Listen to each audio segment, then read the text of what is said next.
हरिहर भगवान को सान्निध्य में बसेर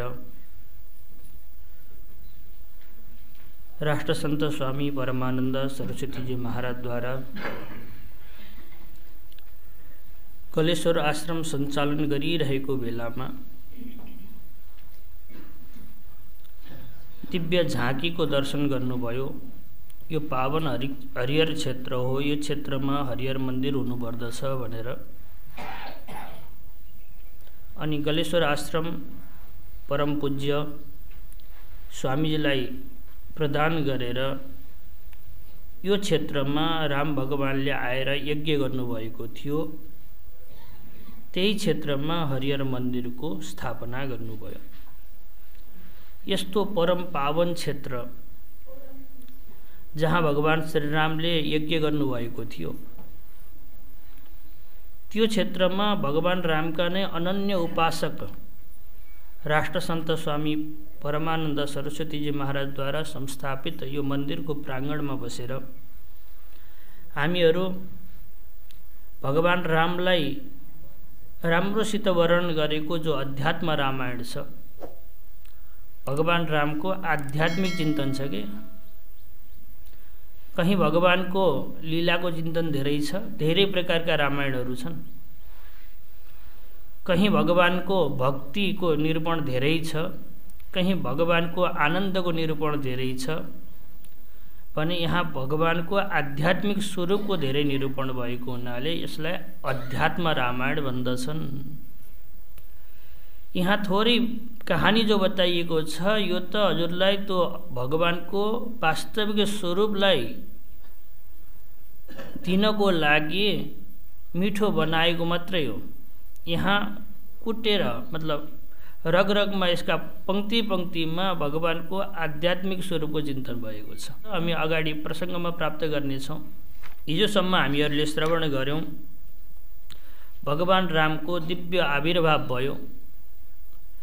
आविर्भाव भएपछि भगवान रामले सम्पूर्ण व्यक्तिहरूलाई आनन्द प्रदान गर्नुभयो। भगवानको जो व्यवहार थियो, बाल लीलाको चिन्तन गर्यौं हामीहरूले। कहिलेकाहीँ आमालाई आफ्नो दिव्य स्वरूपको पनि दर्शन गराउनु भयो। अनि साक्षात जो परमात्मा हुनुहुन्छ उहाँ पनि गुरु गृहमा गएर अध्ययन गर्नुभयो। अध्ययन गरेर घरमा आएर घरमा कसरी भगवान राम बस्नुहुन्थ्यो यो वर्णन यहाँ गरिएको थियो। प्रातरुत्थाय सुस्नात पितरौ अभिवाद्य च पौरकार्याणि सर्वाणि करोति विनयान्वित। बिहान सबेरै उठ्नुहुन्थ्यो। सुस्नात मतलब स्नानहरू गरिसकेपछि, सन्ध्यावन्दनहरू गरिसकेपछि आमा बुवा र गुरुलाई नमन गर्नुहुन्थ्यो। तुलसीदास पनि लेख्नुहुन्छ नि, प्रातकाल उठेकै रघुनाथ मात पिता गुरु नाभए माथा। बिहान सबेरै उठेर परमात्माले यी तीनजनालाई प्रतिदिन नमन गर्नुहुन्थ्यो अनि मन्दिरमा जानुहुन्थ्यो, मन्दिरमा पनि नमन गर्नुहुन्थ्यो। यस्तो परमात्माको व्यवहार चलिरहेको थियो। यो व्यवहारद्वारा सबै जनताहरू प्रसन्न थिए। सबैसित मधुर भाषण गर्नुहुन्थ्यो, मधुर व्यवहार गर्नुहुन्थ्यो। सबै व्यक्ति केही न केही बहाना बनाएर भगवान रामको अगाडि उपस्थित हुन चाहन्थे। सेवकहरू पनि रामलाई बोलाउने मलाई बोलाउन लगाइने हुन्थ्यो नि, त्यही बहानाले भगवान रामको दर्शन हुन्थ्यो भनेर दशरथको यताउता हिँडिरहेका हुन्थे। प्रजाहरू पनि कुनै बहानाले भगवान रामसित भेट भइदिए हुन्थ्यो भन्ने चाहना राख्दथे। गाउँतिर घुम्न जानुहुन्थ्यो, सबै प्रसन्न भएर मिल्दथे, सबैसित सौहार्दपूर्ण व्यवहार गर्नुहुन्थ्यो। सबैको प्यारो भएर राम भगवान बस्नुभएको थियो। यही क्रममा अब चतुर्थ अध्याय सुरु हुँदैछ। पार्वतीजी सोध्नुहुन्छ, हे भगवान रामको पावन प्रसङ्गले म अत्यधिक आनन्दित भएकी छु। मलाई अझै यो पावन प्रसङ्ग श्रवण गराउनुहोस् भनेर प्रार्थना गरेपछि श्री महादेव उवाच, महादेवजी भन्नुहुन्छ, कदाचित कौशिको योगात् अयोध्यां ज्वलन प्रभ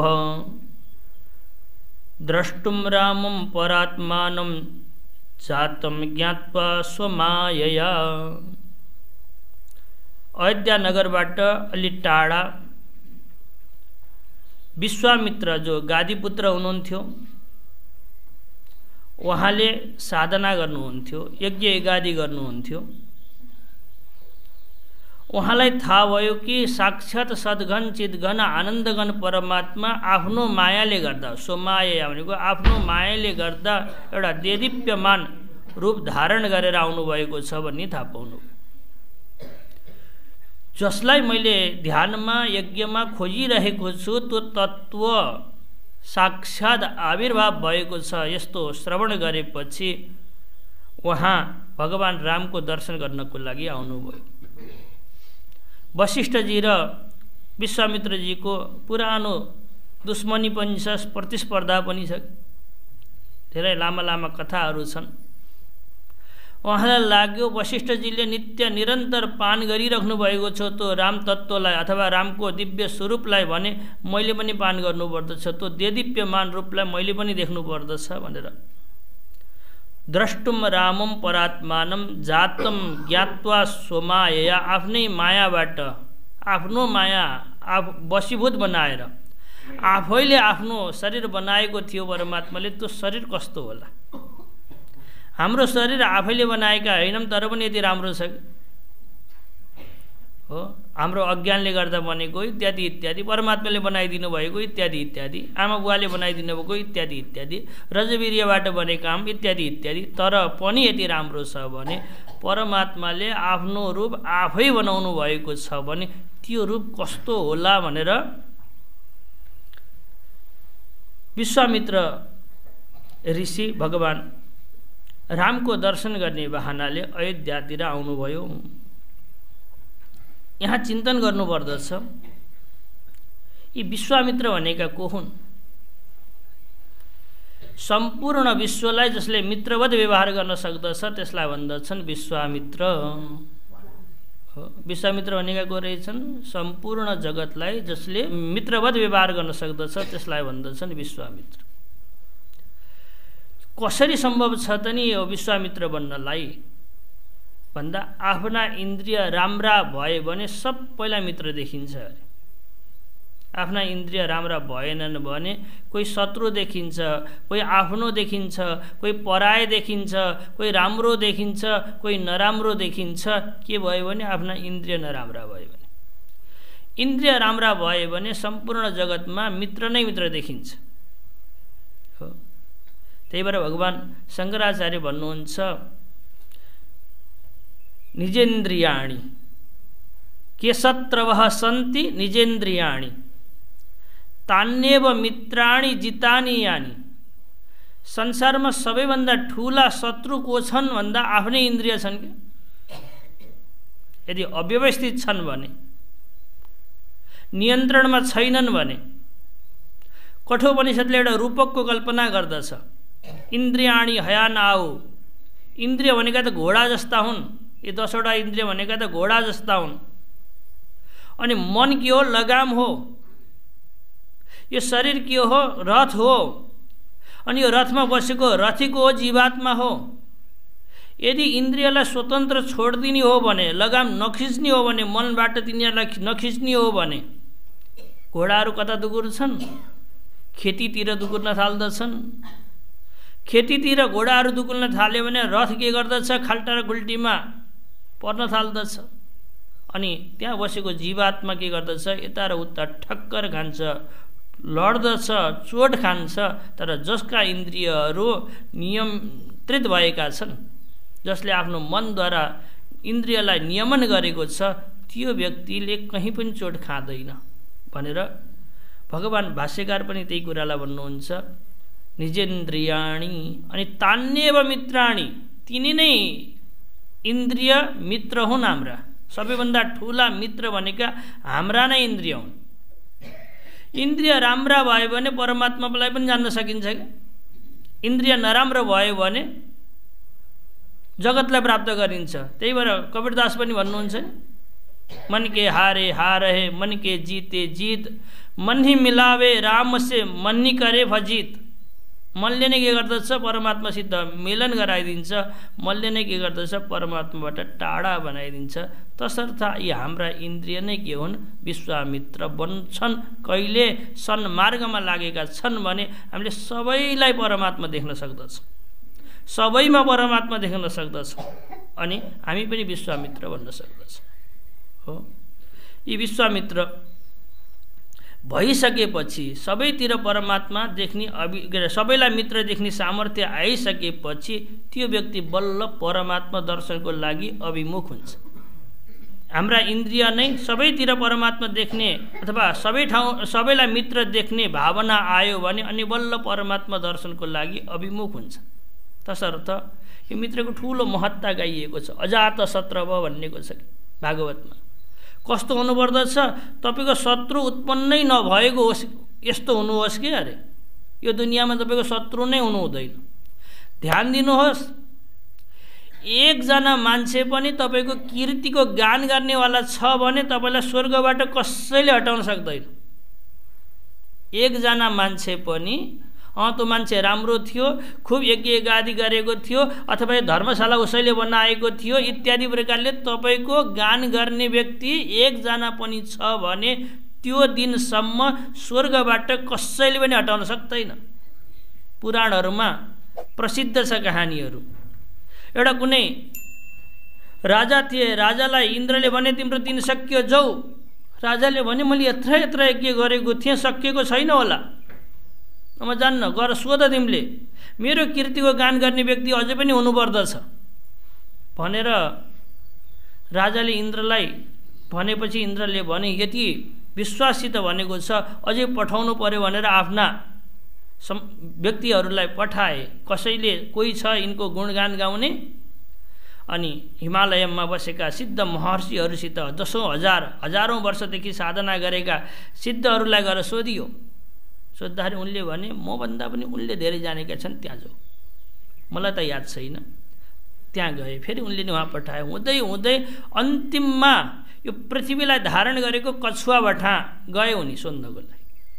कछुवालाई सोद्धछन्, यी राजाले यज्ञ गरेका थिए रे, तिमीलाई थाहा छ भन्दा कछुवाले भन्दछ यति यज्ञ गरेका थिए, यति आगो बालेका थिए हवन कुण्डमा, हो अहिलेसम्म मेरो ढाडोमा के भएको छ, त्यो तातोले पोलिरहेको छ भनेपछि अब ती राजालाई त्यो कछुवा रहन्जेलसम्म, मतलब तिनको गुणगान गर्ने व्यक्ति रहन्जेलसम्म कसैले पनि हटाउन सक्ने भएन कि। स्वर्गमा कुन दिनसम्म बसिन्छ? जुन दिनसम्म हाम्रो यहाँ कसैले गुणानुवाद गरेको छ, अथवा तिनले धेरै यज्ञ गरेका थिए, तिनले धर्मशाला बनाएका थिए, मन्दिर बनाएका थिए, पार्टी बहुवा बनाएका थिए भनेर सत्कर्म गरेको थियो भनेर नाम लिन्छ भने त्यो दिनसम्म स्वर्गबाट हामीलाई कसैले पनि हल्लाउन सक्दैन। बुझियो नि? त्यही भएर व्यक्तिहरू शिलापट्टमा नाम लेखाइदिन्छन् कि कमसेकम आएका व्यक्तिहरूले यी शिलापट्टमा नाम देखेपछि म स्वर्गमा सुरक्षित हुन्छु भनेर। अनि कहिले मुक्ति कहिले प्राप्त गरिन्छ त नि भन्दा एकजना मान्छे पनि हाम्रो शत्रु छैन भने मुक्ति प्राप्त गरिन्छ। मुक्ति कहिले प्राप्त गरिन्छ ल भन्नुहोस्? एकजना मान्छे पनि शत्रु छैन भने। त्यही भएर मुमुक्षु जो हुन्छ कसैसित लड्दैन, कसैलाई सताउँदैन, सबैलाई फकाउने हुनुपर्दछ। त्यही भएर शास्त्रमा भनिएको छ यदि तपाईँ मुमुक्षु हो भने तपाईँका शरीरमा धेरै प्रकारका इन्द्रियहरू बसेका छन्, इन्द्रियलाई फकाउनुहोस्। देवताहरू बसेका छन्, यी देवताहरूलाई फकाउनुहोस्, होइन? यिनलाई फकाउन सक्नुभयो भने हुन्छ, यसलाई मुक्ति दियो हुन्छ भने सबैले भनिदिए भने त्यो व्यक्ति मुक्त हुन्छ। एकजना पनि दुश्मनी होइन भन्ने व्यक्ति आयो भने बिटो पावर हुन्छ नि। आजभोलि बिटो पावर भन्ने बुझ्नुहुन्छ?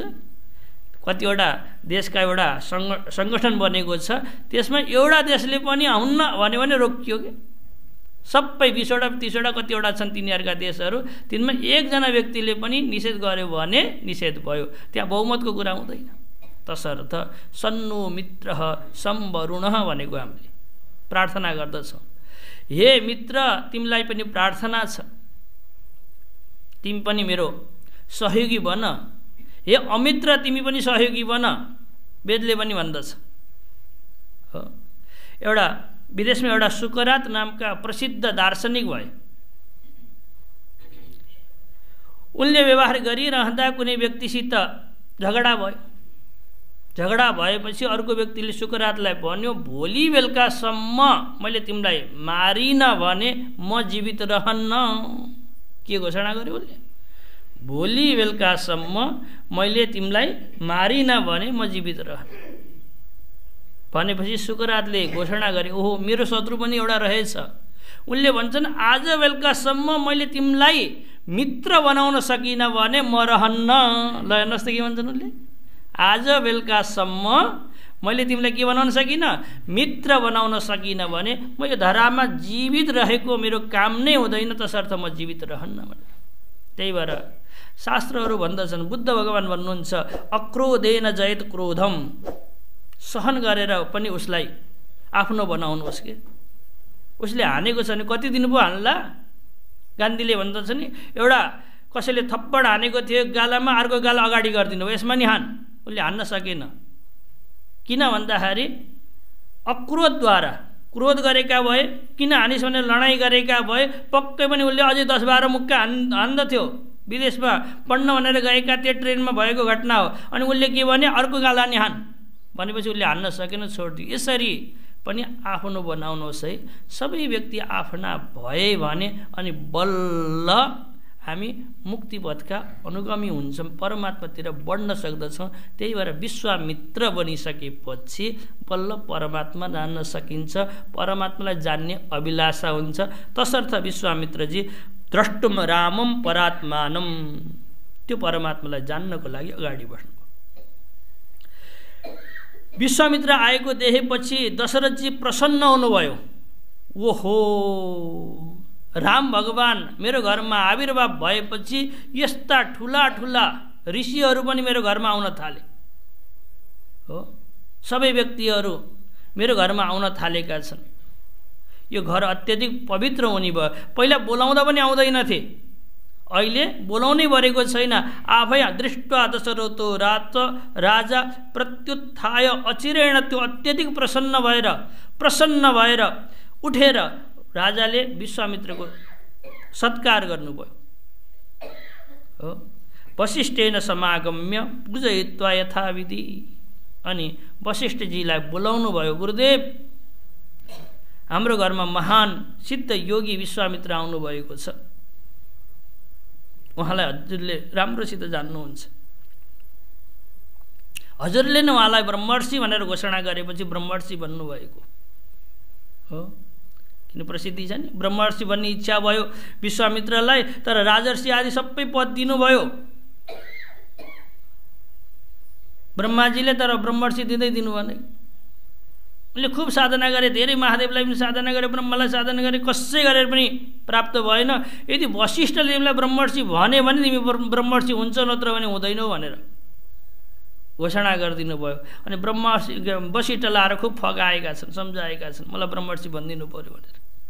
अनि वशिष्ठजीले त्यो तपस्या देखेर गायत्रीको ठुलो उपासना गरेका छन्।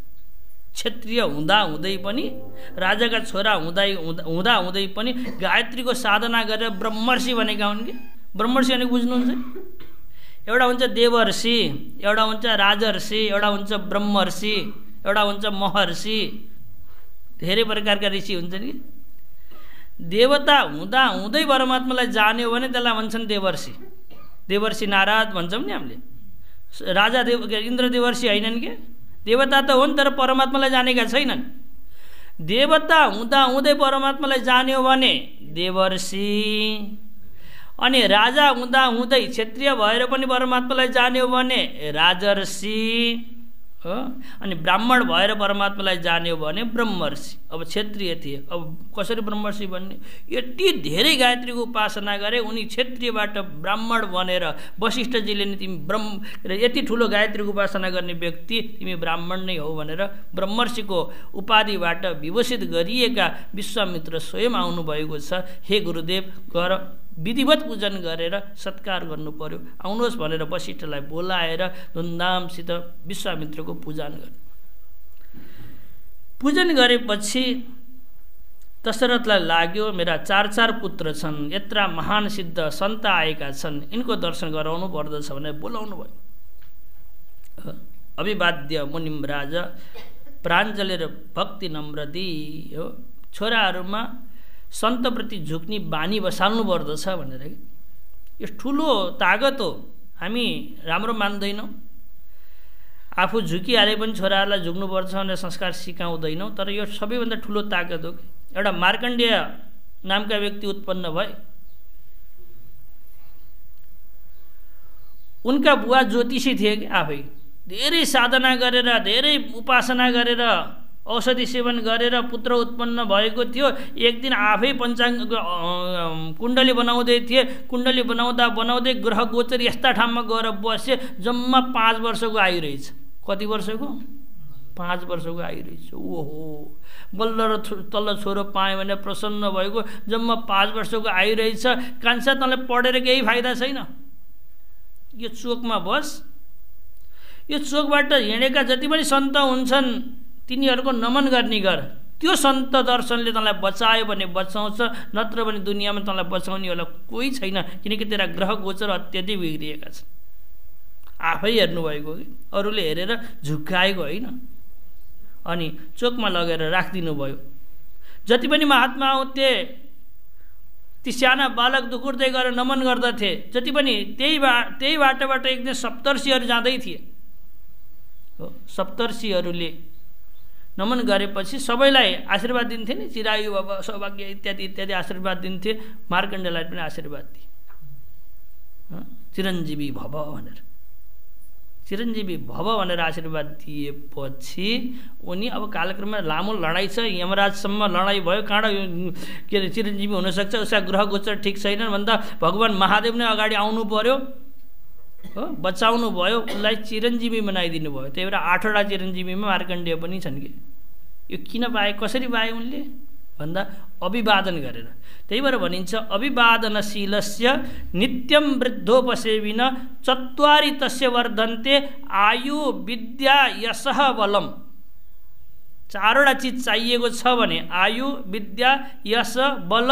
आफूभन्दा ठुला व्यक्तिप्रति झुक्नुहोस्, अभिवादन गर्नुहोस्। नझुकिकन प्राप्त हुँदैन कि। पहिला पहिला इनारमा बाल्टी हालेर निकाल्नु पर्थ्यो, हो कि हो।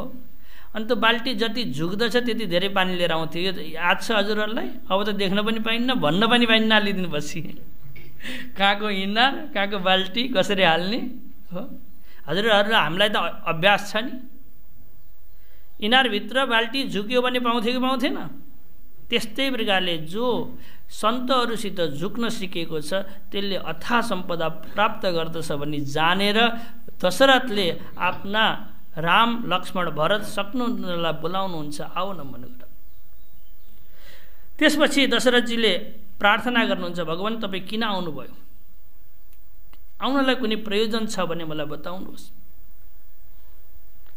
भन्दा विश्वामित्र भन्नुहुन्छ अहम पर्मणि सम्प्राप्ते द्रष्टुम यष्टुम सुरान पितृन्। पर्व पर्वमा मैले देवताको उद्देश्य गरेर हवन गर्ने गर्दछु अनि पितृको उद्देश्य गरेर स्वाहा स्वधा गर्ने गर्दछु।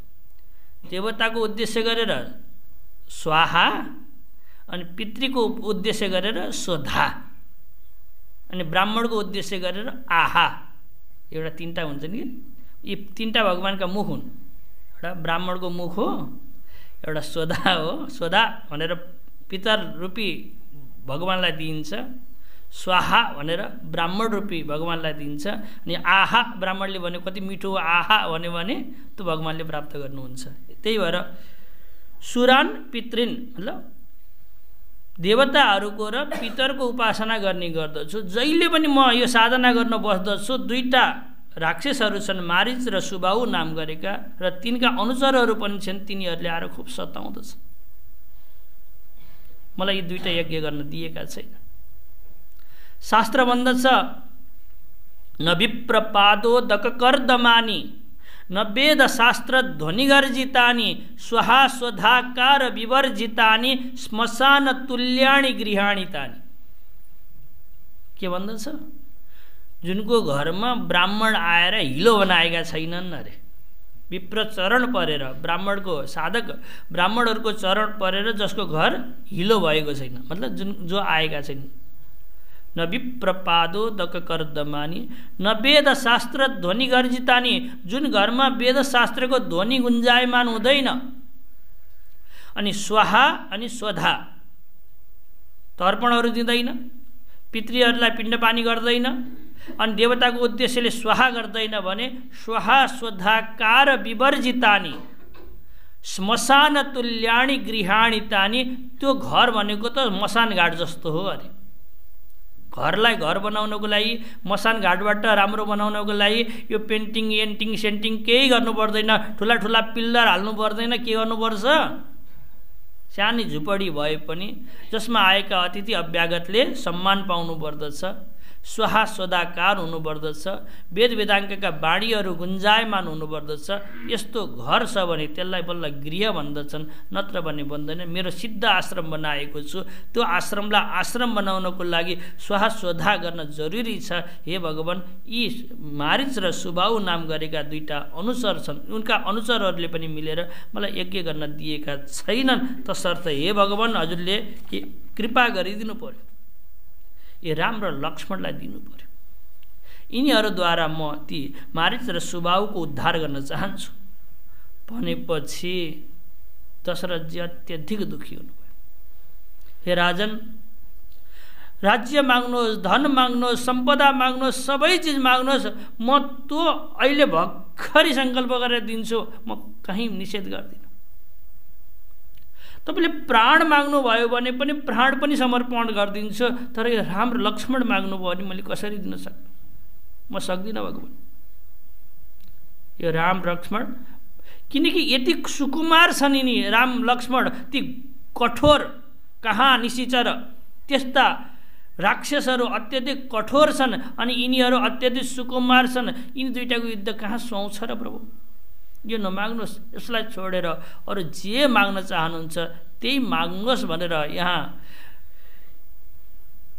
दशरथजीले प्रार्थना गर्नुभएको छ। यो पावन प्रसङ्गलाई धेरै रामायणहरूमा अलग अलग प्रकारले वर्णन गरिएको छ हो, तर यहाँ मिठो प्रकारको संवाद छ हैन। जस्तै वाल्मीकि रामायणमा गइयो भने त्यहाँ चाहिँ विश्वामित्रजी रिसाउनुहुन्छ, श्राप दिने तयारी हुनुहुन्छ, श्रापबाट बच्नु पर्यो भने जबरजस्ती दिएर पठाउनुहुन्छ।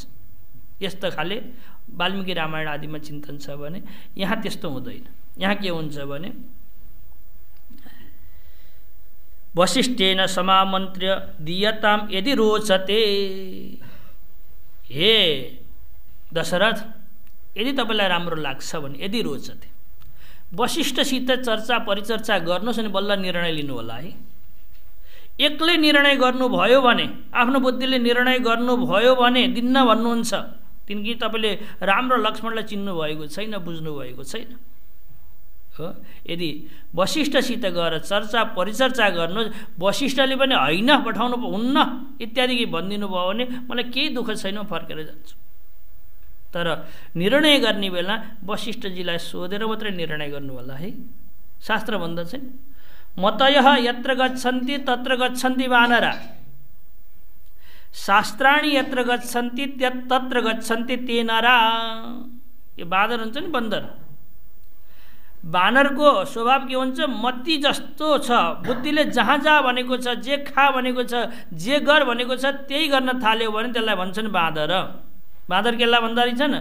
आफ्नो बुद्धिको पछि पछि दुगुर्यो भने बाँदर हो, अनि शास्त्रको पछि पछि चल्यो भने, शास्त्रले खा भनेको छ कि छैन, शास्त्रले जा भनेको छ कि छैन भनेर चिन्तन गरेर यो शास्त्रको पछि पछि हिँडेको छ भने त्यसलाई भन्छन् मानव। बाँदर र मानवमा के भेद रहेछ ल भनौँ त? खुट्टाको भेद होइन के, आकारको भेद होइन, शरीरको भेद होइन। शास्त्र भन्दछ बानर र मानवमा भेद हुनुमा हाम्रो बुद्धिले यस्तो खाए हुन्छ, यस्तो गए हुन्छ होइन, भन्छ मिठो छ खानुपर्छ होइन, अरे भोग गर्नको लागि बनेको किन नभोग्ने इत्यादि प्रकारले बुद्धिको पछि पछि लागेर शास्त्रले निषेध गरेको पदार्थ पनि खाएका छौँ, शास्त्रले निषेध गरेको ठाउँमा पनि गएका छौँ, व्यवहार गरेका छौँ भने त्यसलाई भन्दछन् बाँदर। मतयः यत्र गच्छन्ति तत्र गच्छन्ति बानरा। अनि शास्त्राणि यत्र गच्छन्ति, शास्त्र जहाँ जान्छ मतलब शास्त्रले जहाँ जा भनेको छ, जे खा भनेको छ त्यही पदार्थ खाएको छ, अरू पदार्थ खाँदैन भने त्यसलाई भन्दछन् मानव हो। मानव हुनलाई के हार्नु पर्दो रहेछ ल भनौँ त हो, शास्त्रले भन्छ। त्यही भएर भगवान् गीतामा अर्जुनलाई भन्नुहुन्छ तस्मात् शास्त्रम प्रमाणम ते, तिम्रो बुद्धिले पक्कै भनेको छ यी आमा बुवा जस्ता हुन्, यी मेरा गुरु जस्ता हुन्, यिनलाई मार्नु हुँदैन भनेको छ, तर शास्त्र हेरेकै बेला आफ्नो बुद्धिलाई नै हेर। तस्मात् शास्त्रम प्रमाणम ते, कार्यकारी व्यवस्थित हो, के कर्तव्य हो के अकर्तव्य हो शास्त्रलाई सोधेर, शास्त्रले गर भनेको छ भने यस्तो कर्म जस्तो भए पनि गर्ने हो, अनि शास्त्रले नगर भनेको छ भने त्यस्तो कर्म जति नै राम्रो भए पनि नगर्ने हो कि हो। तसर्थ यो शास्त्रको पछि जो वशिष्ठजीले पढ्नुभएको छ शास्त्र, उहाँले शास्त्रीय दृष्ट्या तु वामदेववत् भनेर के अरे ब्रह्मसूत्रमा पनि आउँछ, शास्त्र दृष्ट्या तु उपदेशो वामदेववत्, उहाँले शास्त्रीय दृष्टिले उपदेश दिनुहुन्छ। तसर्थ हजुरले सोध्नुहोस् गएर, हजुरको यो रामप्रति भएको भक्तिबाट म प्रसन्न छु, यहाँ रोष गर्नु भएन, श्राप दिने तयारी गर्नु भएन। यो अध्यात्म रामायण यसको अलगै विशेषता छ क्या। एकान्तमा जानुभयो, प्रपच्छ गुरुम एकान्ते राजा चिन्ता परायण, एकदम चिन्तित भएर मुख म्लान बनाएर मबाट अब राम लक्ष्मण टाढा भयो भने मैले यति धेरै उपासना र साधना गरेर प्रतीक्षा गरेर प्राप्त गरेका मेरा दुईटा आँखा जस्ता छन् राम र लक्ष्मण, यिनी गए भने म अन्धो भएर कसरी बसौँ ला र भनेर दुखी भएर एकान्तमा गुरुलाई लगेर सोध्नुहोस् किम करोमि गुरु रामम त्यक्तुम नोत्सहते मन, रामलाई छोड्न मेरो मनले मान्दैन। सबै चिज छोड भने छोड्न सक्दछ, तर रामलाई छोड्न सक्ने छैन मेरो मन। बहुवर्ष सहस्रान्ते कष्टेनोत्पादिता सुता, धेरै दिनको साधना गरेर प्राप्त गरेका छोराहरू म कसरी पठाउन सक्छु र। रामस्तु इत गच्छति चेत न जीवामी कथञ्चन, राम भगवान यहाँबाट जानुभयो भने जीवित रहने मैले कुनै पनि उपाय देखेको छैन। मैले के गरौँ?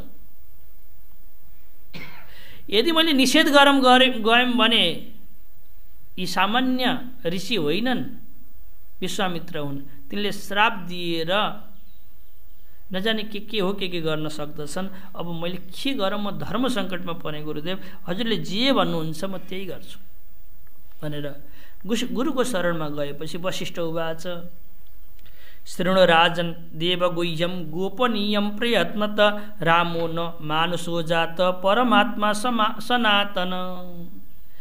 हे राजन, हे दशरथ, म यस्तो गोपनीय रहस्य तिमीलाई आज बताउँदैछु, देवताहरूले पनि जानेका छैनन् यो रहस्यलाई।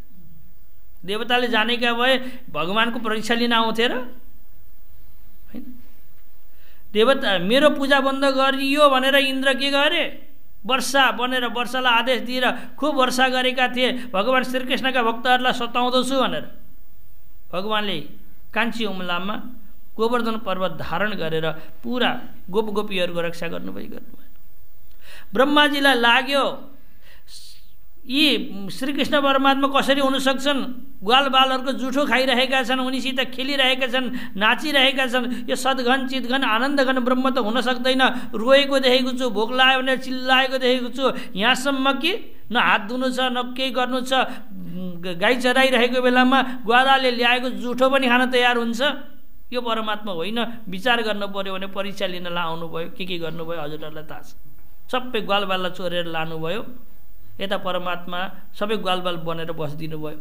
ब्रह्माजी माथि जानुहुन्छ, ब्रह्मालोकमा आफ्ना ग्वालबाल भेट्टाउनुहुन्छ, तल आउनुहुन्छ, तल पनि ग्वालबाल भेट्टाउनुहुन्छ, घुमेको घुमै गर्नुभयो। चारवटा मुख भएका ब्रह्माजी घुमेको घुमै हुनुभयो, तर कहीँ उहाँले समाधान भेट्टाउनु भयो अनि भगवानको शरणमा आउनुभएको थियो। त्यस्तै प्रकारले देवताहरूले पनि भगवानको तत्त्वलाई जानेका हुन्न नै। भगवानलाई जान्न सक्ने भनेको त तपाईँ हामीले हो कि हो? हामीले जसरी परमात्मालाई जानेका छौँ, देवताहरूले जान्न चाह्यो भने हामीले भन्दा सहजै जान्न सक्दथे। सत्वगुण प्रधान हुन्छन् कि छिटो बुझ्दछ। सत्वगुण प्रधान भनेको बुझ्नुभयो? छिटो बुझ्दछन् उनीहरूले तत्त्व। तर कुनै देवताहरू पनि परमात्मालाई जानेर परमात्मा पाएको घटना मुस्किलै पाइन्छ, खोज्नुपर्छ। तर मानवहरूले परमात्मालाई प्राप्त गर्न सक्दछन्, पाएका छन्। यस्ता घटनाहरू धेरै पाइन्छ। तसर्थ मानव बनेर जसरी सहज छ परमात्मा प्राप्त गर्न, देवता ले पनि प्राप्त गर्न सक्दैन। त्यही भएर देव दुर्लभ भनिन्छ कि मानव तन। देव दुर्लभ हुनमा किन देवताले पनि परमात्मालाई पाउन सक्दैन, हामीले परमात्मालाई प्राप्त गर्न सक्दछौँ। त्यही भएर यो देवगुह्यम गोपनीयम प्रयत्न त यो कसैलाई नभन नि, फेरि यति गोपनीय छ देवताले पनि जानेका छैनन्। रामो न मानुषो जात परमात्मा सनातन। राम वास्तवमा मानव होइनन्, हामीले देखा जस्तो मेरा चेला होइनन्, मेरा शिष्य होइनन्, तिम्रा छोरा होइनन्। ऊ त कृपा गरेर छोरो भइदिएको हो कि, ऊ त कृपा गरेर शिष्य भइदिएको। परमात्मालाई के अपुग छ र? मानम जनाद अविदुष करुणो वृणीते। सारा संसार भएको परमात्मालाई पनि हामीले थोरै पदार्थ दियौँ भने पनि लिइदिन्छ। यो उसको करुणा हो कि? उसित अपुग थियो र कुनै पदार्थको? कुनै पदार्थको पनि अपुग नहुँदै पनि परमात्माले स्वीकार गरिदिन्छ हो। तसर्थ जसरी प्रहलादजीले नृसिंह भगवानको स्तुति गर्नुभएको छ, यद्यज्जनो विदधीत मानम तच्चात्मने हो। परमात्मालाई यदि हामीले कसैले समर्पण गरेका छौँ भने वास्तवमा त्यो परमात्मालाई समर्पण गरेका होइनौँ, आफैलाई समर्पण गरेका हौँ कि। उहाँले दृष्टान्त दिनुहुन्छ प्रहलादजीले। कुनै बेलामा आफ्नो चेहरा मतलब यो मुखाकृतिलाई सिसामा हेर्नुभयो कि तपाईँले? सिसामा हेर्दा नराम्रो लाग्यो, माथामा तिलक पनि रहेनछ होइन, तेल कपाल पनि कोरेको रहेनछ, आफैलाई नराम्रो लाग्यो कि। नलागेपछि हामीले नराम्रो लागेपछि हामीले के गर्दछौँ? के नराम्रो लाग्यो भन्नु नि, त प्रतिबिम्ब नराम्रो लाग्यो कि बिम्ब त देख्नुहुन्न नि त पहिले। नराम्रो लाग्यो त्यो, किनकि यो त नराम्रो देखिँदैन, आफूले देख्नै सकिँदैन। प्रतिबिम्ब नराम्रो लाग्यो अनि सजाउनुहुन्छ प्रतिबिम्ब गएर कि बिम्बमा हो। नराम्रो अनि राम्रोको हुन्छ नि, प्रतिबिम्ब राम्रो हुन्छ। बिम्ब सजाइयो भने प्रतिबिम्ब राम्रो हुन्छ। के नियम बन्यो? प्रहलादजी भन्नुहुन्छ बिम्बलाई सजाइयो भने प्रतिबिम्ब राम्रो हुन्छ। तसर्थ भगवानको पूजन फूल अक्षता माला आदि बनाएर गरिएको छ भने परमात्माका प्रतिबिम्ब हौँ हामी राम्रो बन्दछौँ। परमात्मामा हाम्रा फूल माला धूप आरतीले केही पनि हुनेवाला छैन। तर त्यसले गर्दा हामीलाई के हुन्छ? राम्रो हुन्छ। जसरी प्रतिबिम्ब राम्रो हुन्छ बिम्ब सजाएपछि, त्यस्तै प्रकारले यहाँ भनिएको छ। यो भूमि भारवती बनेको हुनाले ब्राह्मणले पनि प्रार्थना गर्दै भगवान विष्णु भट्टाए गएका थिए। अनि तिमी पनि पहिला कश्यप थियौ, यी अहिले कौशल्या जो थिइन् उनी अदिति थिइन्। तिमी दुईटाले खुब ठुलो साधना गरेका थियौ।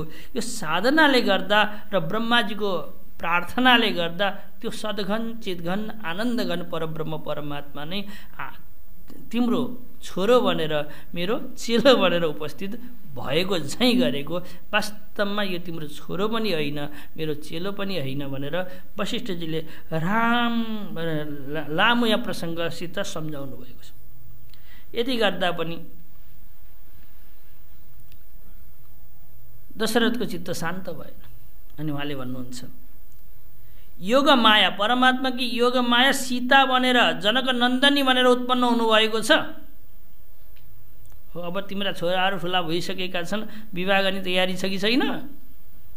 कन्या खोज्नुपर्ने हो कि होइन?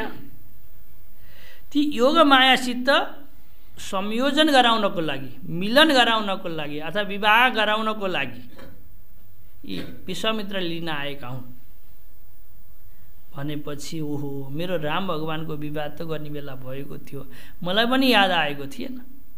म पनि भगवानको रामको चरित्र पान गर्दा गर्दै उहाँसित खेल्दा खेल्दै बाले जति नै ठुलो भए पनि छोरालाई सानै देख्दछ कि मैले त सानै छ भन्ने सोचेको थिएँ। हे गुरुदेव, हजुरले विश्वामित्रोप्य रामाय तम यो जयतुम आगत, ती सीतासित संयोजन गराउनको लागि, मिलाउनको लागि, अपूर्ण छन् अहिले आधा छन्, तिनलाई पूर्ण बनाउनको लागि हो। त्यो पूर्ण रूपको त्यो झाँकीको तिमीले दर्शन गर्यौ भने, हामीले दर्शन गर्न पायौँ भने कति आनन्द आउँछ होला। जब अपूर्ण रूपको झाँकीको दर्शन गर्दा त यति आनन्द आएको छ भने, जब सिंहासनमा रामको शक्ति विराजमान हुन्छन्, त्यो झाँकीलाई देख्न पायौँ भने कति आनन्द आउँछ होला। त्यो आनन्दको चिन्तन गर त भनेर वशिष्ठजीले दशरथलाई भनेपछि दशरथजी त्यो झाँकीको चिन्तनमा हराउनु भयो कि ओहो सच्चै म बसेको सिंहासनमा राम बस्ला, रामको नजिकै उनकी श्रीमती बस्लिन् अथवा मेरी बुहारी बस्लिन्, कति आनन्द आउला त्यो होइन। सबैले गान गरेका होलान्। अहिले जो मन्त्री मसित प्रार्थना गर्दछन्, झुक्दछन्, उनीहरूले उनीसित आज्ञा लिइरहेका होलान्। रामजीले मुस्कुराई आदेश दिइरहनु भएको होला। यस्तो झाँकी मैले देख्न पाउनु पर्दछ। हो साँच्चै तपाईँले राम्रो कुरो भन्नुभयो भनेर अतः प्रीतेन मनसा प्रसन्न भएर वशिष्ठले सम्झाएपछि, यो विवाहको कुरा उठाएपछि पिताजी प्रसन्न हुनुहुन्छ कि पहिला प्रसन्न हुनुभएको थिएन। छोरोको बिहा गर्ने बेला भयो, कन्याको वरण गराउनको लागि आएका हुने नि भनेपछि प्रीतेन मनसा पूजयित्वाथ कौशिकम प्रेषयस्व रमानाथम राघवम सह लक्ष्मणम। वशिष्ठजीले राम र लक्ष्मणलाई बोलाउनु भयो अनि हृदयबाट लगाउनु भयो। आलिङ्ग्य मूर्ध्नि अवघ्राय चरप्प कस्नु भयो। हे राम, हे लक्ष्मण, तिमीहरू अब मबाट टाढा हुँदैछौ, मलाई कहिले पनि नभुले है भनेर जसरी गाईले बाछालाई चाड्दछ सुँग्दछ त्यस्तै प्रकारले भगवानलाई दशरथले मूर्ध्नि अवघ्राय यो शिरमा सुँग्न थाल्नुभयो, चरप्प कसेर बाँध्नु भयो र भन्नुहुन्छ हे विश्वामित्र, यी मेरा नाथ हुन् है, मेरा प्राण हुन् है। आजदेखि यिनको बुवा म होइन, तिमी नै पिता हौ, तिमी नै माता हौ, तिमी नै सर्वस्व हौ। यी मेरा साना सुकुमार बालकहरू छन्, यिनको रक्षा गर्ने शिक्षा र जसरी यिनको उद्धार हुन्छ यसरी उद्धार गर्ने कर्तव्य हजुरको हुनेछ भनेर आफ्नो हृदयबाट जसरी प्राण निकालेको झैँ राम र लक्ष्मणलाई निकालेर वशिष्ठजीलाई समर्पण गरेर त्यहीँ बस्नुभयो। आगतो राम लक्ष्मण हो। राम र लक्ष्मण पनि पिताजीको आज्ञा पाएपछि विश्वामित्रको पछि जाँदा भए। अलिकति टाढा पुगेपछि रामम आहूय भक्ति त विश्वामित्रले भन्नु, हे राम नजिकै आऊ भन्नुभयो। सधैँ हिँडिरहेका थिए अनि नजिकै आएपछि ददौ बलाम चाति बलाम विद्ये द्वे देव निर्मिते, दुई प्रकारका मसित विद्या छन्, यी विद्यालाई तिमीले स्वीकार गर। बला र अति बला नामका दुईटा विद्या मसित छन्, यी दुईटा विद्यालाई स्वीकार गर। ययोर ग्रहण मात्रेण छुत्सामोपि न जायते, जुन विद्या प्राप्त गरेपछि भोक प्यासले सताउँदैन। हेर्नुहोस् त,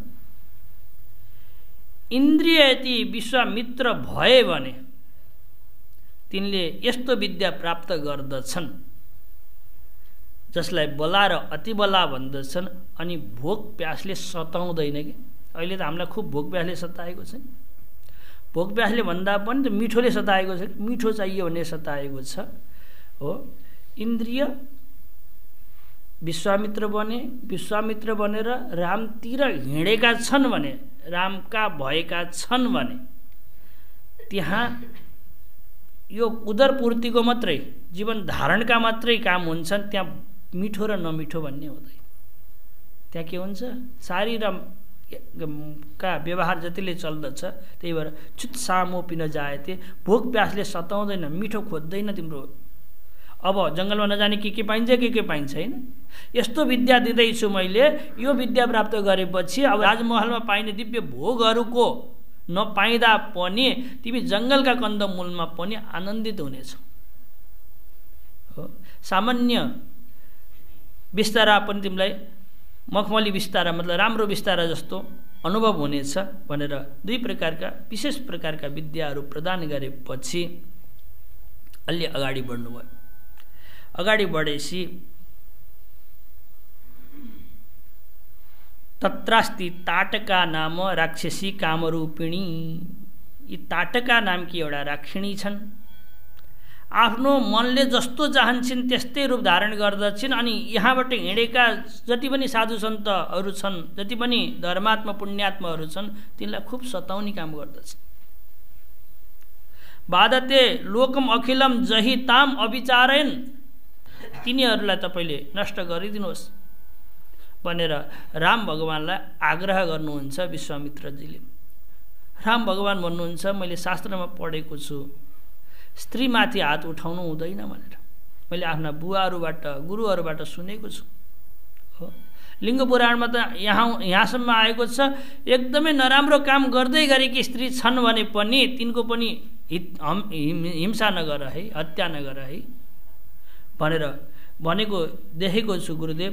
स्त्री हत्यालाई महापाप भनिएको छ, भ्रूण हत्यालाई महापाप भनिएको छ। त्यो महापाप मबाट किन गराउँदै हुनुहुन्छ? म यो कसरी मारौँ, हजुरको आज्ञा कसरी पालन गरौँ जस्तो सोचिराख्नु भएको थियो राम भगवानले। विश्वामित्र ताम अविचारन, केही पनि चिन्तन गर्नु पर्दैन, चाहे ती स्त्री हुन् चाहे केही पनि हुन्। यदि पाप कर्ममा रत छन् भने तिनलाई मार्न सकिन्छ भनेर विश्वामित्रले सम्झाएपछि राम भगवानले बुझ्नुभयो। तथेति, ठिक छ त्यसो भने म मार्दछु भनेर धनु आदाय सगुणम रघुनन्दन टङ्कारम, एकदम धनु उठाएर टङ्कार मात्रै गरिदिनु भयो कि त्यो के हुन्छ नि तार जस्तो, त्यसलाई तानेर खिचिदिनु भएको। त्यो टङ्कार सुनेपछि उनी विभत्स रूप धारण गरेर, भयावह रूप धारण गरेर, ओहो मलाई कसले आएर चुनौती दिएको छ, यहाँ आएर टङ्कार गरेको छ भनेर भित्र काहीँ लुकेर बसेकी थिइन्। विभत्स रूप धारण गरेर आएकी थिइन्। भगवान रामले एउटा बाण हान्नु, सरेण आँसु ताडया मास बक्षसी, वक्षस्थलमा नै बाण हानिदिनु भएको थियो। पपात पिपिने घोरा बपन्ती रुधिरम बहु, हो, तुरुन्तै धडाम खसिनु हुने, मुखबाट रक्तहरूको वमन गर्न थालिन् भक्त सज्जन।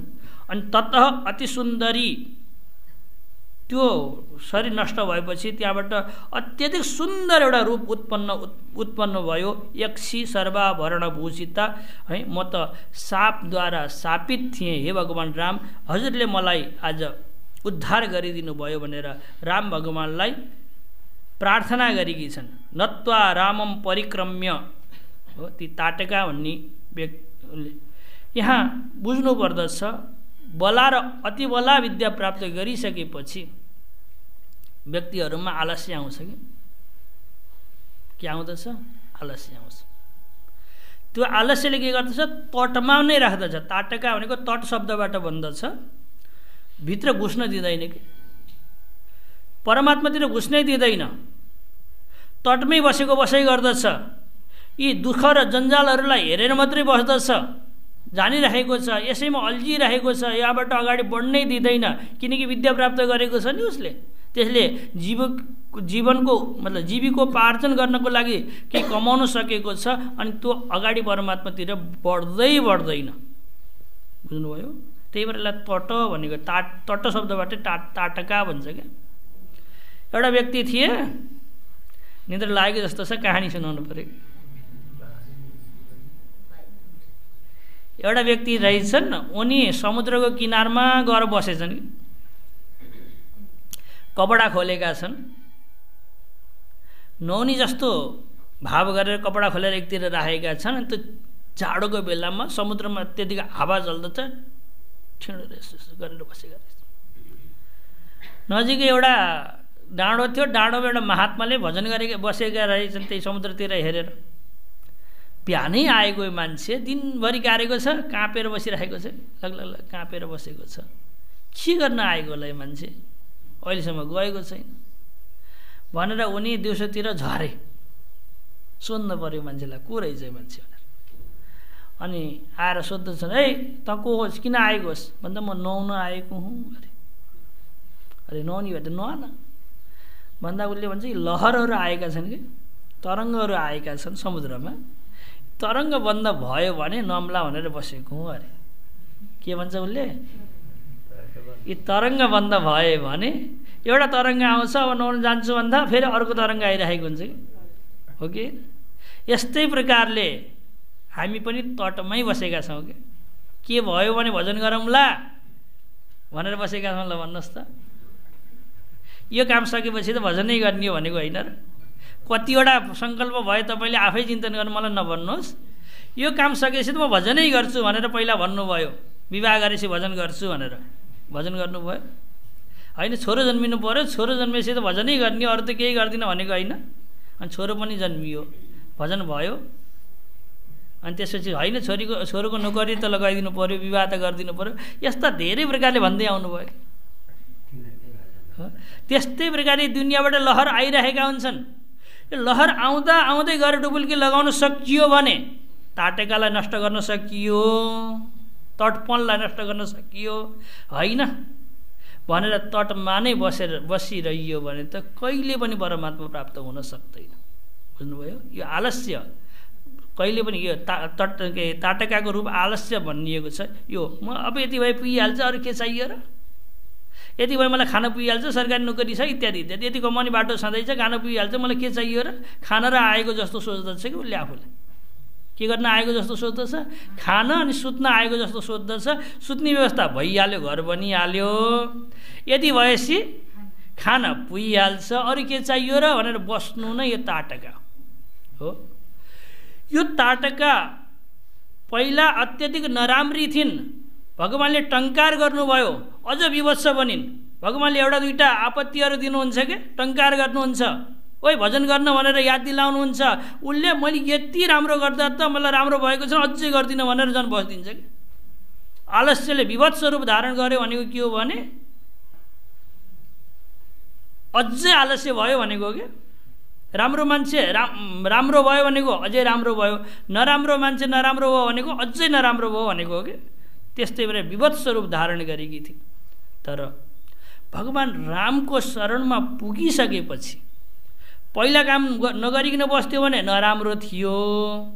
रामको शरणमा पुगेपछि अब काम नगरिकन बस्दछ भने अत्यधिक राम्रो है, त्यही भएर अति सुन्दरी भनेको छ। त्यही आलस्यपन पहिला अत्यधिक नराम्रो थियो, चित्त शुद्ध नभइन्जेलसम्म। अथवा यसरी बुझ्नुहोस् न, भाँडा माझिन्जेलसम्म नहल्लाइकन राख्नु नराम्रो हो के अरे होइन? हल्लाउनु पऱ्यो नि मस्काउनलाई, पखाल्नलाई। अनि दुध माग्ने बेला नहल्लाएको राम्रो हो कि राम्रो हो नि? दुध माग्ने बेलामा नहल्लाएको राम्रो हो, अनि भाँडा मस्काउने बेलामा हल्लाएको राम्रो। पहिला खुब हल्लाउनु पर्दछ, खुब साधनामा लगाउनु पर्दछ। यो आलस्यबाट, हे आलस्य त कप्टी, झट्ट निस्किजा, लौन निस्किजा, मन्टिजा, ट्याक्कै टिक्न मदिन्न यो शरीरमा, जो काट्नु काटिस मजा भनेर चाहिँ त्यो आलस्यलाई भगाइराख्नु पर्दछ कि। शरीर जस्तो महान रिपु, शरीरमा बसेको सबैभन्दा ठुलो शत्रु भनेको के हो? आलस्य भनेर नीतिकारहरू भन्दछ। त्यो आलस्य परमात्मातिर अभिमुख नभएसम्म, परमात्मालाई प्राप्त नगरेसम्म हो, अत्यधिक विवत्स रूप धारण गरेर बसेको हुन्छ। अनि त्यही आलस्य परमात्मा प्राप्त भइसकेपछि भयो भने त्यसले अत्यधिक राम्रो रूप धारण गर्दछ। उत्तमा सहजावस्था भनिन्छ कि। परमात्मा प्राप्त भइसकेपछि केही नगरिकन बस्नु भयो भने त्यसलाई उत्तम अवस्था अरे।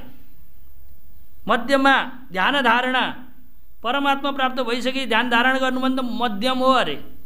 अधमा शास्त्र चिन्ता छ, यो शास्त्रको चिन्ता गर्नु त अधम हो अरे। अनि तीर्थयात्रा धमाधमा परमात्मालाई जानेको व्यक्ति आफूभित्र परमात्मा छ, अनि त्यसलाई भुलेर तीर्थमा परमात्मालाई खोज्दै हिँडेको छ भने अधम होइन र? त्यही भएको हुनाले यी आलस्य पहिला नराम्रो थियो, कहिलेसम्म? परमात्मातिर अभिमुख नभइन्जेलसम्म। परमात्मातिर अभिमुख भएपछि यही आलस्य के भयो? अति सुन्दरी सर्वाभरण भूषिता, केही नगरिकन बस्छ त्यो महात्मा भएपछि।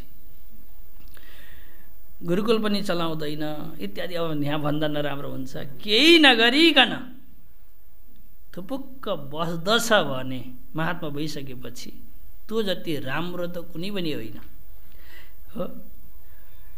अगाडि विश्वामित्रजीले यो देख्नुभयो, राम भगवानको यो उत्कर्षलाई, यो राम्रोपनलाई देख्नुभयो र सर्वास्त्र जालम सहरस्य मन्त्रम प्रीत्याभिरामाय ददौ मुनिन्द्र। अत्यधिक प्रसन्न हुनुभएको थियो। कसैले मार्न सकेका थिएनन् यी ताटकालाई। हे राम, तपाईँले त एक बाणमै मारिदिनु भयो हैन, एउटै बाणमा के गर्नुभयो, मारिदिनु भयो भनेर गर अँगालो हालेका छन्। अनि राम भगवानलाई तपाईँमा जो सामर्थ्य छ त मैले जाने, मसित धेरै शस्त्र अस्त्र छन्, सबै शस्त्र अस्त्र धारण गर्नुहोस्, तपाईँमा यो सुशोभित हुन्छन् भनेर आफूसित रहेका ती शस्त्र अस्त्रहरू सबै रामजीलाई बोकाइदिनु भयो। त्यसपछि अलिकति अगाडि बसेर कामाश्रम भन्ने जङ्गलको नाम थियो, त्यो जङ्गलमा एक दिन बस्नु उसित्वा त्यहाँ बस्नुभयो। भोलिपल्ट बिहान प्रभाते प्रस्थितासनै फेरि भोलिपल्ट बिहान उठेर आफ्नो सिद्धाश्रमतिर लाग्नुभयो। सिद्धाश्रमम गता सर्वे सिद्धचारण सेविता विश्वामित्रेण सन्दिष्टा मुनयस्तन निवासिन। त्यो सिद्धाश्रममा बसेका मुनिहरूलाई विश्वामित्रले आदेश दिनुभयो, भगवान राम र लक्ष्मण आउनुभएको छ, उहाँको स्वागतको लागि तयारी गर। सबै स्वागत गर्न थाल्यो। पूजाम च महतिम चक्रो, ठुलो पूजा गरियो भगवान रामको। यो पूजा गरेपछि भगवान रामले भन्नुभयो, म यहाँ पूजा ग्रहण गर्न आएको होइन, म दिव्य कामले, विशेष प्रकारको कामले बोलाइएको हुँ। ती राक्षसहरू कहाँ छन्, कुन कुनामा लुकेका छन्, ल भनिदिनु पऱ्यो। म त पहिला आफ्नो काम गर्छु अनि बल्ल मेरो पूजा गर्नु होला कि। यहाँ त मैले कामै गरेको छैन, तपाईँले पूजा गर्न सुरु गर्नुभयो कि। हामीले पनि त्यही गर्दछौँ। नेताहरूले जित्यो भने जय जयकार गरिहाल्छौँ, पूजा गरिहाल्छौँ, माला लगाइहाल्छौँ। कान तेलले भन्दछ मलाई के काम गर्नु पऱ्यो, जब कामै नगरिकन यत्रो माला पाएको छु, प्रतिष्ठा पाएको छु भन्छ। काम गरेपछि बल्ल पूजा गर्ने हो भने बल्ल राम्रो हुन्थ्यो। त्यही भएर राम भगवान भन्नुहुन्छ, मलाई ती राक्षसहरूलाई देखाउनुहोस्। खोस् विश्वामित्रले भन्नुहुन्छ, त्यसै कहीँ लुकेर बसेका छन्, त्यसै देखिँदैनन्, हामीले यज्ञ गर्न थाल्यौँ भने आउँछ। दर्शयस्व महाभाग कुतस्तौ राक्षसादमौ, ती राक्षस अधम कहाँ छन् मलाई देखाउनुहोस् भन्दा विश्वामित्रले यज्ञको अनुष्ठान सुरु गर्नुभयो। यज्ञ गर्ने भने आउँछन् है। यज्ञको अनुष्ठान गरेपछि मारिचस्स सुबाहुस्स वर्षन्तौ रुधिरास्थितौ रुधिरास्थिनी।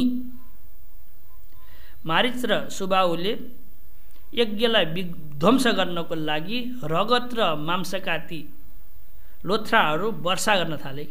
जहाँ यज्ञ भइरहेको छ त्यहीँ रगतको वर्षा हुन थाल्यो, त्यहीँ मांसहरूको वर्षा हुन थाल्यो। अनि सबै ऋषि वृन्दहरू यता र उता छटपटाएर भागे। अब कसरी यज्ञ गर्न सकिन्छ त्यहाँ होइन। जो सात्विक यज्ञ भइरहेको छ त्यस्तो ठाउँमा रगत र मांसहरूको वर्षा भएपछि भगवान रामले देख्नुभयो। देखेर धनु आदाय, धनु लिएर दौ बाणौ सन्ददे सुधी, दुईटा बाण राख्नुभयो एकैचोटि। आकर्णान्त पनि कानसम्म खिच्नुभयो। समाकृष्य विससर्ज तयो पृथक, त्यो बाणलाई दुईटा अलग अलग भिन्न दिशामा जानी गरेर हान्नुभयो। एउटै धनुमा दुईटा बाण लगाएर त्यसलाई भिन्न भिन्न दिशा, पृथक भनेको भिन्न भिन्न दिशामा जानी गरेर हान्नुभयो। तयो एकस्तु मारिचम ब्राह्मण शतयोजनम, एउटा बाणले मारिचलाई घुमाउँदै उडाउँदै 100 योजन पर लर फालिदियो। अनि अपरह अनि पातया मास जलदो द्वितीयोग्नि मयो बाण सुबाहु अजयत क्षणात्, दोस्रो बाणले सुबाहुलाई तुरन्त त्यही नष्ट गरिदियो। यो मारिच भनेको के हो, सुबाहु भनेको के हो? किनकि हाम्रो गुरुदेव हुनुहुन्थ्यो नि राष्ट्रसन्त स्वामी परमानन्द सरस्वतीजी महाराज। उहाँले कुनै पनि कहानी भन्नुभयो भने कहानीपछि तुरुन्तै यहाँ यो देवदत्त भनेको यो हो, यहाँ रथ भनेको यो हो भनेर भनिहाल्नुहुन्थ्यो। यसको मतलब यो कहानी यो होइन, यसमा यो मान्छे जीवात्मा हो, यो मन हो, यो इन्द्रिय भनेर घटाइहाल्नुहुन्थ्यो। पहिला पहिला उहाँका भक्तहरूले होइन कहीँ केही भन्ने भने कहानी सुनाउने भने आमा यो कहानी सुन्नुहोस् न भनेर सुनाउने हो भने नि बाबु यहाँ रथ भनेको के हो भनेर सुन्नुहुन्थ्यो कि हाम्रै आमाहरूले। उहाँको प्रवचन सुन्ने बानी लाएर कहिले कुरा गर्दाखेरि हामीले सानसाना कहानी सुनाउँथ्यौँ।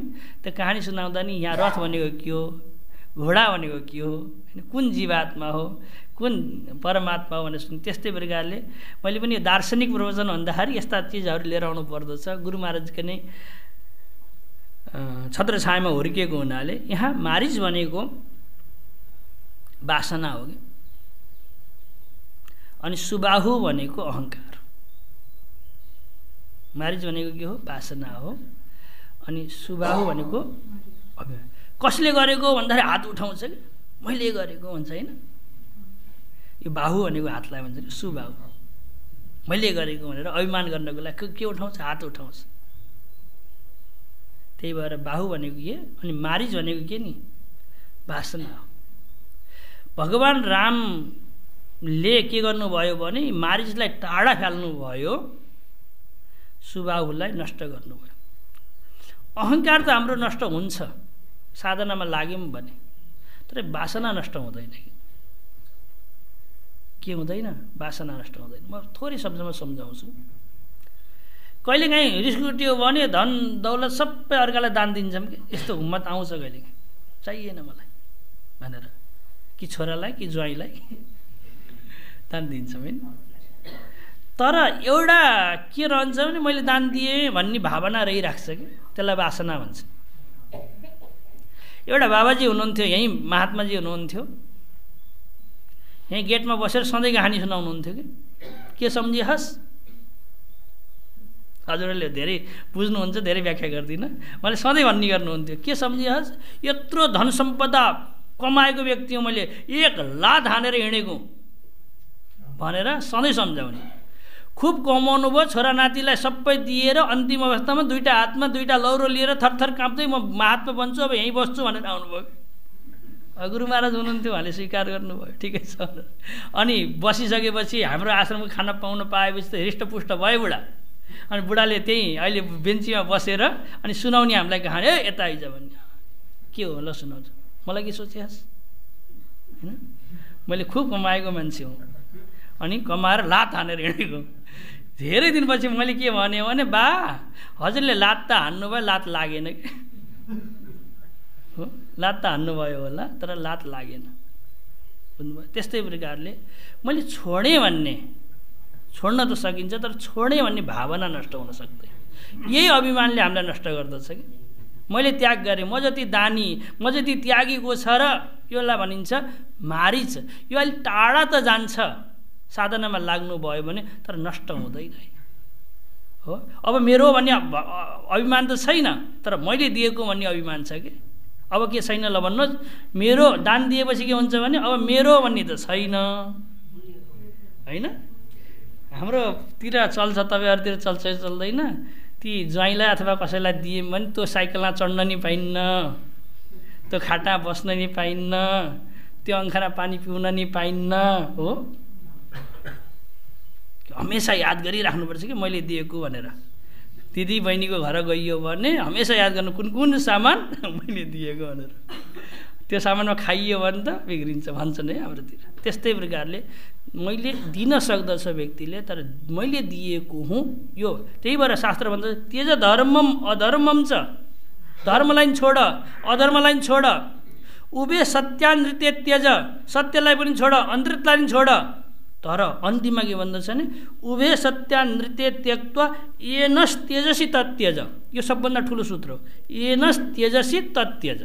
मतलब जुन अभिमान गर्दै दिनु भने म दान दिन्छु भन्दै अभिमान गर्दै दिने हो कि पहिला, तर जुन अभिमानपूर्वक दिनुभएको थियो त्यो अभिमानलाई पनि दिन सकियो भने, त्यो अभिमानलाई पनि छोड्न सकियो भने अनि बल्ल मुक्त भाग मतलब मुक्तिको पथमा हामीहरू हिँड्न सक्दछौँ, नत्र भने सक्दैनौँ। यो मारीच भनेको के रहेछ बुझियो? यो वासना हो। वासना त्यसै नष्ट हुँदैन है। अहङ्कार कसै गरी नष्ट भए तापनि। त्यही भएर वेदले एउटा यज्ञ गराउँदछ कि विश्वजिन नामक यज्ञ गर्छ। सम्पदा कमायो, सम्पदाले डुबाउला जस्तो भयो, छोड्नै सकेनौ भने यज्ञ गर भन्छ। त्यसमा थोरै 2-4वटा सामान राख्न पाइन्छ, अरू राख्न पाइन्न कि त्यो यज्ञमा। पुरा सम्पत्ति छोरा नातिलाई बाँडिदिने, अलिकति यज्ञको लागि अलिकति सामग्री बचाएर धन बचाएर राख्ने त्यो यज्ञको लागि। अनि त्यसमा यज्ञ गर्दाखेरि कस्तो खाले यज्ञ गर भन्दाखेरि पहिला सुरोले हवन गर्दथ्यो घिउ होइन, प्रणय पात्र, प्रोक्षिणी पात्र, सुरो इत्यादि भाँडा थिए, ती भाँडालाई नै हवन गर्ने यज्ञ गर अरे। कस्तो खाले यज्ञ गर्ने? जहाँ सुरोलाई हवन गर्ने, जहाँ प्रणित पात्र, प्रोक्षिणी पात्र जति पनि यज्ञका भाँडाहरू छन् तिनलाई हवन गर्ने यज्ञ गर अरे। जति पनि अब बचेका ती यज्ञमा बचेका माटाका भाँडाहरू छन् तिनलाई जलमा लगेर हवन गरिदेऊ अरे। काठका भाँडा छन् त्यसलाई अग्निमा हवन गर अरे। अनि यो पित्तल तामाका भाँडाहरू छन् पनि तिमीलाई गुरुको अगाडि लगेर हवन गर अरे। अनि त्यसपछि जलमा गएर भुस्वाहा भुस्वाहा भुस्वाहा भनेर 5 चोटि हवन गर अरे। अनि त्यसपछि तिम्रो केही पनि रहने छैन, तिमी यी संसारका पदार्थहरूबाट टाढा भयौ, अब भजन गर भनेर बसेको हुन्छ। शास्त्रले भनेको छ उसले के गर्दछ, मैले विश्वजित नामक यज्ञ गरेको, मैले सबै चिज छोडेको भनेर वासनालाई बोकेर हिँडेको हुन्छ। अनि त्यही भएर नचिकेताले कठोपनिषदमा बालाई धेरै सम्झाउनु पर्यो कि ए बा के गर्नुभएको, यत्रो ठुलो यज्ञ गर्दै हुनुहुन्छ, अनि वासना बचाउन जानुभएको छ, नाम राख्नको लागि यज्ञ गर्न जानुभएको छ, लोकले मेरो जय जयकार गरोस् भन्नको लागि यज्ञ गर्दै हुनुहुन्छ भनेर नचिकेता आएर सम्झाएका छन्। तसर्थ यो स्वभाव नष्ट भए पनि मारिची नष्ट हुँदैन है, यो चिजलाई हामीले बुझ्नु पर्दछ। यसरी भगवानले यी दुवै व्यक्तिलाई नष्ट गरे, मतलब पन्छाएपछि यहाँ विश्वामित्रले भगवान रामलाई आफ्नै आश्रममा राखेका छन्। आफै कसैलाई नपठाइकन आफ्नै हातले कन्दमूल खोजेर लिएर आउँदछन्, आफ्नै हातले बनाउँदछन्। अनि भगवान राम र लक्ष्मणलाई खुवाएर मस्त स्वस्थ रहन्छन्, आफूलाई खानै पर्दैन। घरमा दासदासीहरू थिए, अरू पनि सेवकहरू थिए, मुनि थिए, तर विश्वामित्रले कसलाई के बुझेका छन्, रामको तत्त्व बुझेका छन्। तसर्थ राम भगवानको लागि आफै गएर कन्दमूल ल्याएर 3 दिनसम्म यसरी खुवाएका छन्। अनि चतुर्थ दिन आएपछि अनि बल्ल एउटा घटना सुनाएका छन्। हे राम, जनकले एउटा धनुर्यज्ञ गर्नुभएको छ, त्यो धनुर्यज्ञमा लजाम भनेर 4थो दिन लागेपछि भन्नुहुन्छ। अनि त्यो धनुर्यज्ञमा लिएर गएको पावन प्रसङ्गलाई हामी भोलि श्रवण गर्नेछौँ। ओम शान्ति।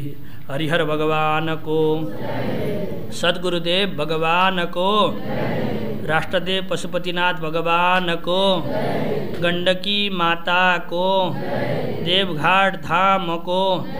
ओम।